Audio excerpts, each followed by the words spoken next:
Welcome back to the second half of NEWSBREAK Live, and joining me is Lisa Marie Harris from the American Red Cross Los Angeles region. How are you? Great. Thank you for having us here today. Thank you for having me, Lisa. You wear a lot of hats. You're a volunteer, you're also a liaison for the agency, and right now across the country there are so many natural disasters that are happening, and I know it's a very busy time for your organization, so thank you for being here. Thank you so much. I'd like to start with how has it been for the American Red Cross right now, and even here locally? Well, the American Red Cross is always ready to respond to any of the disasters that we have going on across the country. We have trained volunteers that are always ready to respond. They've gone through the trainings, and so we always have folks that are ready to deploy and help folks out that are affected by disasters. How has the American Red Cross assisted in the recent disasters that we've seen in Mexico City, the hurricanes, and right here now with the wildfires? Absolutely. We have already pre-planned areas where we're going to have shelters that can be put in as they're needed. So that's all decided ahead of time so that we can provide comfort and care, as well as a safe place for folks to go to, and as well as shelter where they can sleep overnight, or food, but specifically mostly shelter and care. And when you're on the ground and you're seeing the aftermath of these emergency situations, how important is being prepared? Well, especially here in Southern California, it's very important that everybody take their responsibility for their own personal preparedness and think about it in advance, because in Southern California, we're really not. I mean, this conversation that we're having right now is pretty much your earthquake warning that you would have as far as any type of warning. So you would need to take steps ahead of time to make sure that they would be able to provide for their families with preparedness ahead of time. Unlike hurricanes, earthquakes, you don't really know when it's going to happen. You can speculate, and here in California, everyone's saying the big one's going to hit soon. How can people be prepared? The best way to be prepared is to have a kit ahead of time that has items that are specifically like water is the most important.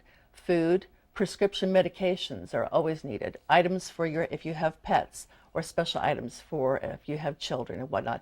And particularly to have closed-toed shoes next to your bed, or in also another set of closed-toed shoes in your automobile or at work. In case you're separated, you also would need to have a meeting place to go to after an event.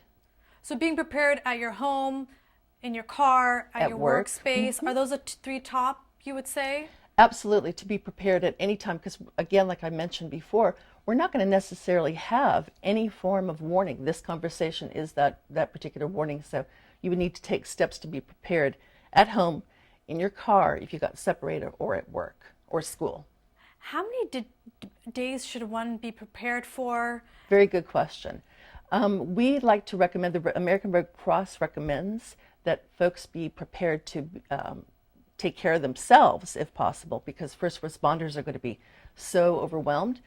So we would like to recommend that folks be prepared for anywhere from 7 to 10 days. Okay. How would you say earthquake preparedness is different than other natural disasters? Well, with earthquake preparedness, you definitely want to make sure that you have the basics, which is your water, your food, your prescription medications. Very, very important. But also to have closed-toed shoes, like we mentioned, and a flashlight next to your bed. Also closed-toe shoes in your car. Something else that you will want to do is to have an evacuation plan in advance, where you're going to meet directly outside of the house, or if you're separated, where would you meet just outside the area? Like, would it be a community center or a school? So having those steps that you discuss with your family. So knowing what emergencies are going to happen in your area, and having a plan on how you would reunite with your family. And speaking of earthquakes, the 2017 Great California Shakeout is coming up. So is this something you recommend people to participate? How important is it to maybe take part in this event? And when is it? It's very, very important that folks it's October 19th at 10:19. So it's 10:19 in the morning. You can go to shakeout.org and pre-register your family or your classroom or your neighborhood if you wanted to, and to have folks actually participate for those 5 minutes where everybody takes a drill to drop, cover, and hold on during simulated earthquake. Now that's a simulated earthquake, which is something that's completely different. Are we ready right now? Are you at home ready right now for any type of earthquake or shaking that could start to take place? Well, we have these smaller earthquakes, like a 3.5. That's actually time right then to develop those first steps and taking action right then to have your plan. Okay. I know you mentioned some items people should keep in their home, in their car, at work, but let's get more into what it means to keep important documents in place. Absolutely. What kind of documents are those? The types of documents are any of the documents that perhaps that you have with insurance documents or health care records, documents that you would need to have vital records that you would keep aside. You could scan those into a jump drive and actually have everything onto a jump drive. Even you could have your precious photos scanned into a jump drive ahead of time. So any of those types of things, what if you weren't able to ever get back to your home? Like we've witnessed recently, like a lot of folks they can't get back home. So it's important to have those things scanned in advance, particularly insurance documents, healthcare documents. These are easy steps you can do over a weekend, right? Going and buying these items and keeping them. Absolutely. It's very important to start because it can be overwhelming if you think of everything. We have at the redcross.org website, we have 21 weeks to prepare. So it's actually a checklist that you can check into, and so it can actually help everybody on the steps that they need to take at home, because it may take weeks, but the important thing is to start. And so to start today. So do one thing today to start with your preparedness. I also want to look into plan. I know you mentioned to me before we went on air about how families should have a meeting spot after a natural disaster. What does that mean exactly? Well, you would want to have a evacuation plan directly outside of your home. So at the end of your driveway, say if something happened to the home and the home caught fire, you would need to definitely have a meeting place directly outside the home, then have a meeting place if you were separated after an earthquake or something. If everybody was away from the house and out at school or work, you would want to have another meeting place like a community center. A communication plan is to have that out-of-town contact. Let's say that you're separated, but might not be able at all to contact each other within the region that's been affected. So it's really important to have an out-of-town contact that everybody knows to check into, and to say, well, I'm going to call Aunt Sue's or somebody else and another family member, and then everybody checks in. It'll be much easier to contact out of the area, because within the area you might not even be able to reach each other for hours. So it's obvious being prepared is key, and there's recent surveys that have shown that more than half of Californians are not prepared for an earthquake, which is very surprising considering there's so much talk on the news about it. Well, the important thing I think for every household to remember is that you have to start sometime. So just taking steps to start something just today, even if you just do only one thing that's today, that's that first step.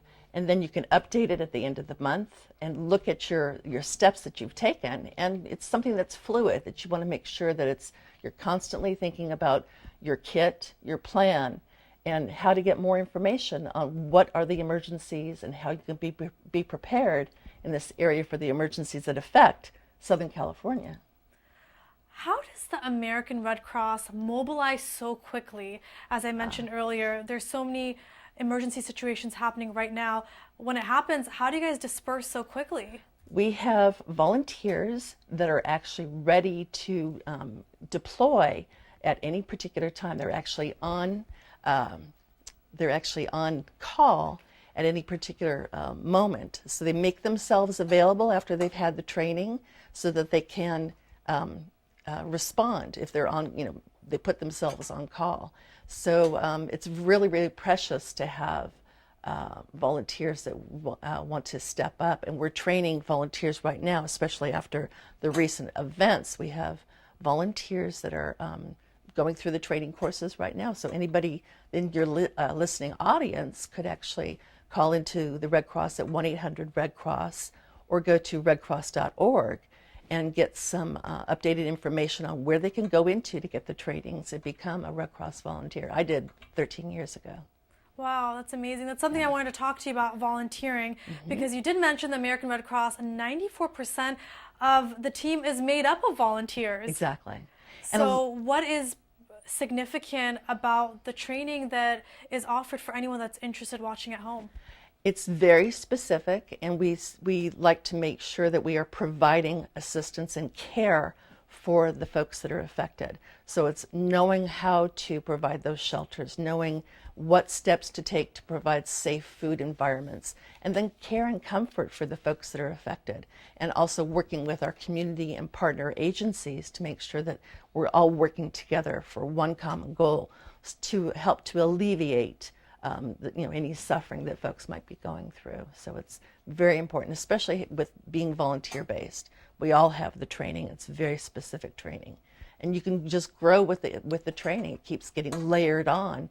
The more training that you want, the more training that you can receive through the American Red Cross and our partner agencies.